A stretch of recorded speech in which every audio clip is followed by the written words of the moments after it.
Hello everyone, welcome back to my channel. कैसे हैं आप सभी? आई होप आप सब लोग बहुत अच्छे होंगे। तो एक बार फिर से आप सभी का मेरे न्यू वीडियो में बहुत बहुत स्वागत है।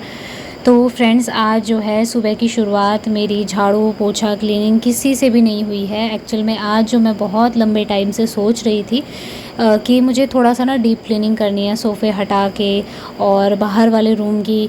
तो आज मैंने वो ठान लिया था कि पहले मैं वही काम करूँगी, और झाड़ू पोछा तो मेरा डेली का ही है, वो तो खैर होता रहेगा। लेकिन आज जो मैंने बहुत लंबे टाइम से सोची थी, क्योंकि जो मेरे पुराने व्यूअर्स हैं वो लोग जानते होंगे कि पहले से ही मुझे साफ़ सफाई करने का कितना ज़्यादा शौक़ था। मतलब मैं घर को अच्छे से चमका के रखना, ज़्यादातर मेरे वीडियोस भी इसी तरीके के बनते थे। घर को क्लीन करती थी, वीकली क्लीन करती थी, मंथली डीप क्लीनिंग करती थी। लेकिन अब बहुत कुछ चेंज हो गया है। लेकिन वो है कि चाहे बाहरी रूप से कितना भी चेंज हो जाए, लेकिन हमारा जो अंदर मन है, मन में जो चलती रहती है ना उथल पुथल, वो कभी नहीं बदल सकती। उसमें कहीं ना कहीं ये चीज़ आती रहती है कि मुझे ये करना है, वो करना है। साफ़ सफाई को लेकर हमेशा ही ये चीज़ मेरे दिमाग में आती थी। तो आज मैंने फाइनली वो काम भी कर लिया। तो यहाँ पर सबसे पहले तो शुरुआत की मैंने अपने बेडरूम से, और बेडरूम में सबसे बड़ी जो दिक्कत वाली बात है वो ये सोफ़ा है, क्योंकि ये खिड़की के ही सामने पे रखा हुआ है। और खिड़की की वजह से ना क्या होता है, सोफ़े में अगर थोड़ा सा भी कुछ मीठा रख दिया या कोई ग्लास रख दिया, चाय का ग्लास रख दिया, कुछ भी, तो खिड़की के रास्ते चींटियाँ यहाँ पे आ जाती थी। मैंने कई कोशिश करी है, लेकिन मचाल नहीं है जो इन चींटियों को भगाने का मेरे पास कोई भी सही नुस्खा मेरे हाथ लगाओ। विनेगर वाला एक नुस्खा था, लेकिन अभी फ़िलहाल विनेगर ख़त्म है, तो वो भी मैं नहीं कर सकती हूँ। तो मैंने कहा आज मैं इसको खिसका के देख ही लेती हूँ कि इसके नीचे कहीं कुछ है तो नहीं, जिसकी वजह से ये चींटियाँ इतनी ज़्यादा अट्रैक्ट होती है। कई चीज़ें होती है ना। तो अपने मन में एक वहम था जो कि अभी फाइनली दूर हो चुका है, जब मैंने सोफ़ा हटाया, उसके नीचे से क्लीन किया।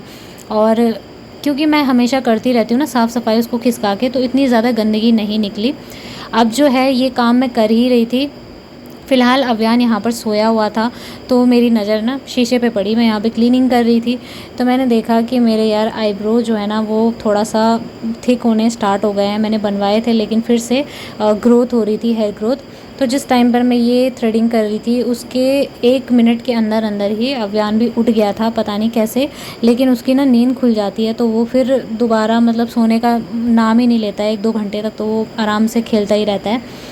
तो यहाँ पर अभी मैं क्या कर रही हूँ, आप लोग को बिलीव नहीं होगा, जब मैं कॉलेज में थी, कॉलेज तक भी मैंने अपने थ्रेडिंग कभी नहीं करवाई थी, कभी नहीं। शादी के टाइम पे ही मैंने, शादी के 1 महीने पहले थ्रेडिंग करवाई थी, और उसके बाद मैंने हमेशा घर पे ही थ्रेडिंग करी है। कभी कभार अगर हो गया मायके जाना और नहीं टाइम लग पा रहा है, तब मैं जाके पार्लर में करवाती हूँ, वरना तो मैं अपने आप ही करती हूँ। और थ्रेडिंग करना मैंने कहीं से नहीं सीखा है, यूट्यूब पर ही वीडियो देख के मैंने सीखा है। तो कर लेती हूँ, मतलब जिस हिसाब से ना हेयर ग्रोथ ना हो और सही से, ज़्यादा अच्छी शेप तो नहीं आती है, लेकिन यह है जितना राक्षस से बन जाता है ना थ्रेडिंग करवाने के बाद, अक्सर ऐसा होता है। अगर आपने नहीं करवाई है कभी भी तब की बात अलग है, लेकिन एक बार अगर थ्रेडिंग हो जाती है तो उसके बाद जो हेयर ग्रोथ है ना वो दुगनी तिगनी हो जाती है, ऐसा मुझे लगा, क्योंकि पहले मेरी ऐसी थी नहीं।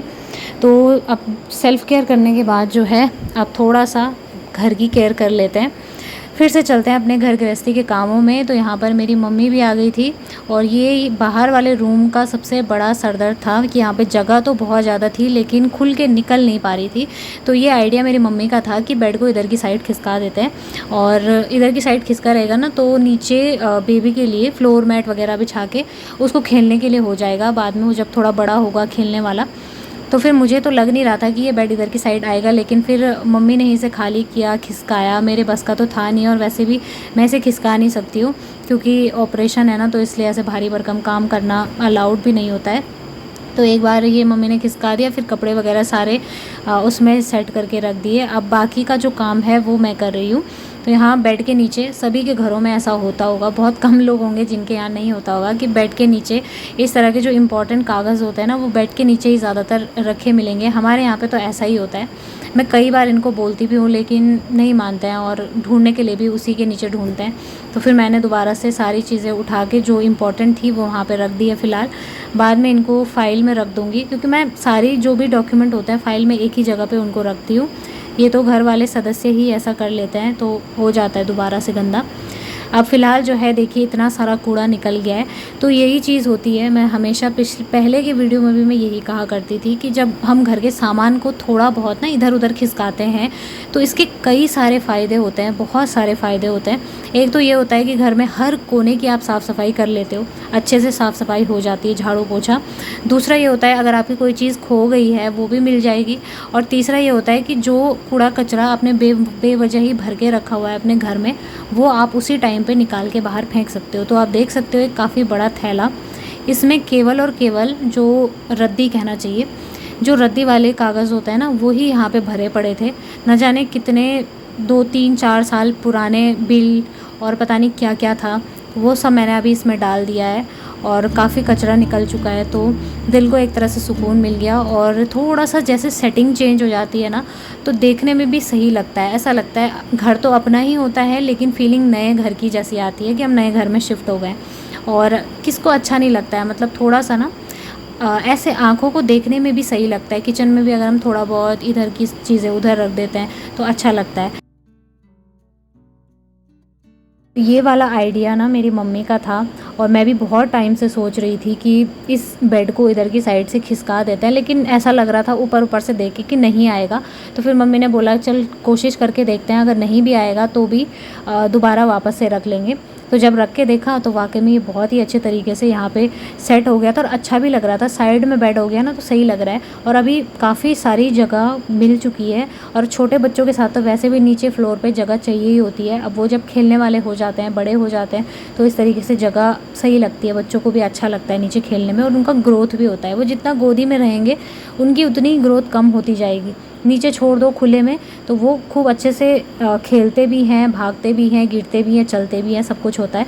तो उनको थोड़ा सा इसी तरीके से खुला खुला छोड़ देना चाहिए।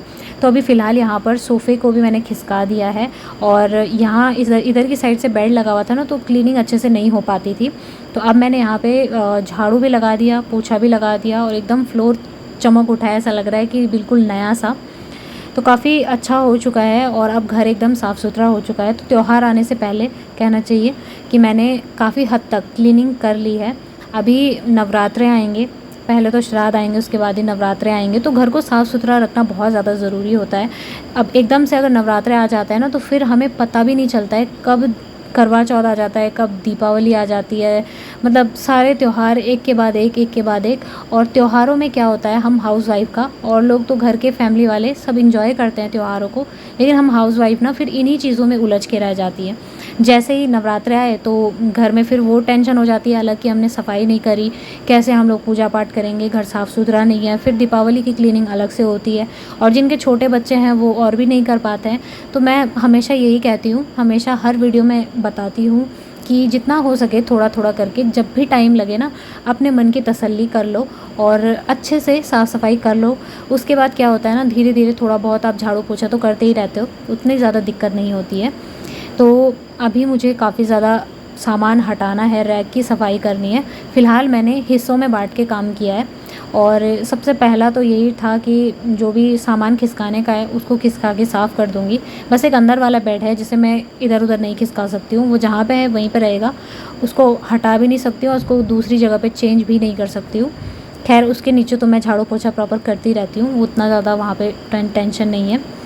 लेकिन यहाँ पे था इस वाले रूम का, तो ये मैंने अभी ठीक कर दिया है। और अब जो है मुझे इतना अच्छा फ़ील हो रहा था ना, यकीन मानिए इतना अच्छा लग रहा था।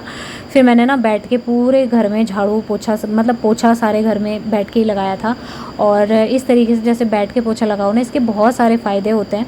एक तो सबसे बड़ा फ़ायदा मुझे यही लगता है कि हाथ में अगर कपड़ा है तो लगे हाथों, जहाँ जहाँ गंदा दिखता है, विंडो पे धूल दिखती है, ज़ाहिर सी बात है आप विंडो पे आज क्लीन करोगे ना, कल को आपको धूल दिखेगी।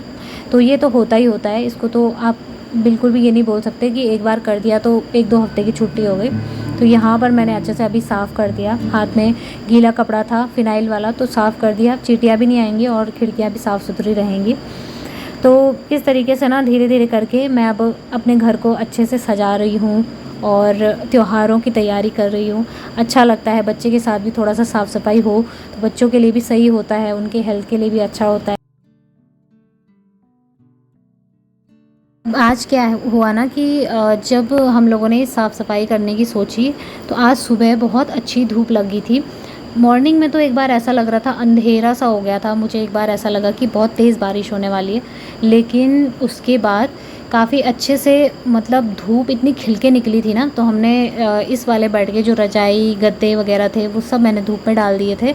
और काफ़ी देर तक धूप थी और इतनी तेज़ धूप थी कि जितनी भी सीलन की बदबू होती है वो सारी निकल जाती है। तो अब कपड़े तो धूप में सुखाने ही पड़ते हैं, क्योंकि सीलन की स्मेल आती है ना। तो गर्मियों के टाइम पे ये लास्ट में, जैसे अब जो सितंबर अक्टूबर का टाइम होता है, इस टाइम तक बहुत तेज़ धूप लगती है।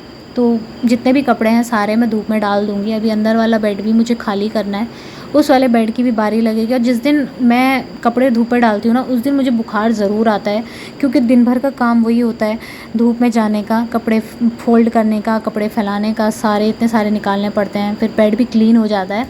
तो ऐसा एक दिन निकाल के स्पेशल, जिस दिन छुट्टी होगी हस्बैंड के स्कूल की, उस दिन मैं वो सारा काम करूँगी। तो अभी फ़िलहाल मुझे इतना सही लग रहा था ना, मैंने उसी कपड़े से थोड़ा वॉल को भी क्लीन कर दिया, क्योंकि ऐसे तेल वगैरह के दाग पड़ जाते हैं ना, जैसे कोई जूठा गंदे हाथ लग जाते हैं, बच्चा ही लगा दे, तो वहाँ पर लगे हुए थे। तो वो सब साफ़ करने के बाद अब घर की अच्छे से क्लीनिंग हो चुकी है। तो उसके बाद मैं नहाने चली गई थी, और धूप आप लोग देख सकते हो काफ़ी अच्छी थी। फिर मैंने क्या किया, सारे के सारे कपड़े तुरंत हाथ के हाथ धो लिए थे, कुछ हाथ से ही धुले थे, कुछ मशीन में डाल दिए थे, क्योंकि लाइट भी नहीं थी। उसके बाद ना जब मैं नहाने चली गई थी तो लाइट भी चली गई थी, तो फिर मुझे हाथ से ही धोने पड़े काफ़ी सारे कपड़े। और जैसे मेहनत, जिस दिन हम लोग लगे रहते हैं ना, एक फ़्लो बना रहता है काम करने का, तो उस दिन हमें मतलब थकान सी नहीं लगती है। ऐसा लगता है कि जितने काम मिले उतने कर दूँ, अभी कर दूँ सारे के सारे काम।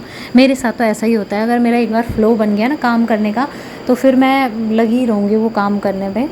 तो बस यहाँ पर अभी मैंने कपड़े वगैरह सारे धुल लिए हैं, और अव्यान के जो छोटे छोटे ये कपड़े रहते हैं फिर मैं मशीन में ही डाल देती हूँ। तो आज सुबह से काफ़ी ज़्यादा मेहनत हो गई। सेल्फ़ केयर भी मैंने कर ही ली थोड़ा सा, क्योंकि बहुत टाइम से मैं सोच रही थी थ्रेडिंग वगैरह बनाने की, टाइम ही नहीं मिल पाता है इतना। और अगर मतलब सोचो ना टाइम नहीं है तो वो टाइम मिलेगा ही नहीं, और ख़ुद अगर टाइम को निकालो तो आपको मिल जाएगा। अगर हम सोचते ही रहेंगे टाइम नहीं है, तो वो होता ही वैसा है जैसा हम लोग सोचते हैं, हमारी थिंकिंग जैसी होती है ना, वैसा ही काम भी होता जाता है। तो टाइम मिलता नहीं है, वो थोड़ा सा निकालना पड़ता है अपने लिए। तो आज ये चीज़ की मुझे सबसे बड़ी खुशी हुई कि जो भी काम हुआ सारा का सारा मेरे मन के मुताबिक हो गया।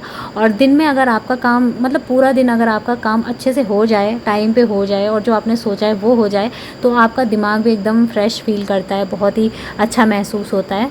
तो चलिए मैं अब आपको अपने रूम का लुक दिखाती हूँ कैसा लग रहा है। ये देखिए, यहाँ पर ये वाला कारपेट मैंने डाला है, नया वाला है ये। वैसे वो वाला मैंने धो के सुखाने के लिए रखा हुआ है, 2 दिन से तो बारिश हो रही है तो सूखेगा कहाँ। तो ये वाला मैंने अभी निकाला है। और यहाँ पर ये देखिए बेड रखा है, उसके बगल पे सोफ़ा, और इतनी सारी जगह यहाँ पर निकली है जहाँ पर अव्यान आराम से खेल सकता है। तो उसके खेलने के लिए काफ़ी सारी जगह भी हो चुकी है। तो आप लोग बताइएगा कैसा लग रहा है। मुझे तो ना इसी तरीके से खाली खाली जो रूम होता है अच्छा लगता है, और भरा भरा जो जैसे पहले भी था, कहीं पे वो बेड आ रखा था, कहीं पे सोफ़ा आ रखा था रास्ते में, तो वो अच्छा नहीं लग रहा था। अभी मुझे थोड़ा सा ठीक मतलब बहुत अच्छा लग रहा है, पहले के हिसाब से तो सही लग रहा है। तो बस अब इसके बाद जो है बाकी के काम करूँगी। अब उसके बाद सीधे शाम के टाइम पे मैंने वीडियो शूट किया था, क्योंकि दिन भर थकान भी हो गई थी। और ये है शाम की चाय, चाय के साथ में थोड़े से मखाने भून लिए थे मैंने, और हस्बैंड जो है ट्यूशन पढ़ा रहे थे, तो यहाँ पर मैं और मेरी मम्मी बैठ के आराम से चाय पियेंगे। साथ में हम लोग की बातचीत भी हो रही थी, अव्यान भी खेल रहा था। सो चलिए फ्रेंड्स, आज के इस वीडियो को मैं यहीं पर एंड करती हूँ। आई होप आप लोगों को आज का वीडियो पसंद आया होगा। अगर थोड़ा सा भी पसंद आए तो वीडियो को लाइक और चैनल को सब्सक्राइब ज़रूर करिएगा। फिर मिलूँगी आपसे, तब तक के लिए love you all, take care.